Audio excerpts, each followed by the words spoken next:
ক্ষমতার অন্দরে কত পরিবর্তন আসে, ব্যক্তি বদলায়, সরকার বদলায়, কিন্তু দেশের সর্বোচ্চ আসনে যিনি বসেন তার ঠিক পেছনের দেয়ালটিতে কখনো পরিবর্তন এসেছিল কি? শত বছরের ইতিহাস আর অলিখিত নিয়ম ভেঙে এবার থমকে গেছে পুরো দেশ।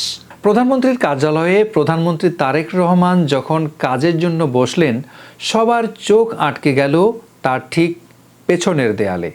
না, সেখানে কোনো রক্তচক্ষু বা ব্যক্তির পূজা নেই, সেখানে শোভা পাচ্ছে পবিত্র কালেমা খচিত এক অনন্য ক্যারিওগ্রাফি।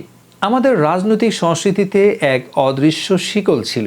ক্ষমতায় যেই বসেছেন, কার্যালয়ের সেই সর্বোচ্চ আসনে নিজের দলীয় সর্বকালের নেতার ছবি টাঙানোকে যেন বাধ্যবাধকতা বানিয়ে ফেলা হয়েছিল।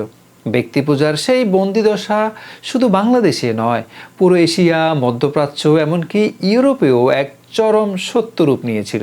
কিন্তু এক ঝটকায়, স্রেফ এক সিদ্ধান্তেই যেন হাজার বছরের অলিখিত এক দাসত্ব ভেঙে চুরমার হয়ে গেল। কার্যালয়ে ঢোকার পর হয়তো বিষয়টি অনেকের নজরে পড়েনি, কিন্তু যখনই এই দৃশ্য সামাজিক যোগাযোগ মাধ্যমে ছড়িয়ে পড়ল, এক নিমিষে পুরো নেট দুনিয়া থমকে গেল। এটি কেবল একটি দেয়ালের ক্যালিওগ্রাফি নয়, কিংবা প্রধানমন্ত্রীর ঘরের সাধারণ কোনো সাজসজ্জাও নয়। এটি এদেশের রাজনীতিতে এক ঐতিহাসিক বার্তা, যেখানে ব্যক্তি বা কোনো মানুষকে সবার উপরে না বসিয়ে মহান সৃষ্টিকর্তার সার্বভৌমত্ব আর আদর্শকে সবার উঁচুতে তুলে ধরা হলো।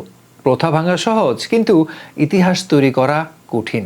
সময় হয়তো বলে দেবে এই সিদ্ধান্ত কতটা প্রভাব ফেলবে আগামী রাজনীতির ময়দানে, কিন্তু একটা কথা স্পষ্ট, ব্যক্তি পূজার পুরনো রাজনীতিতে আজ এক নতুন অধ্যায়ের সূচনা ঘটল।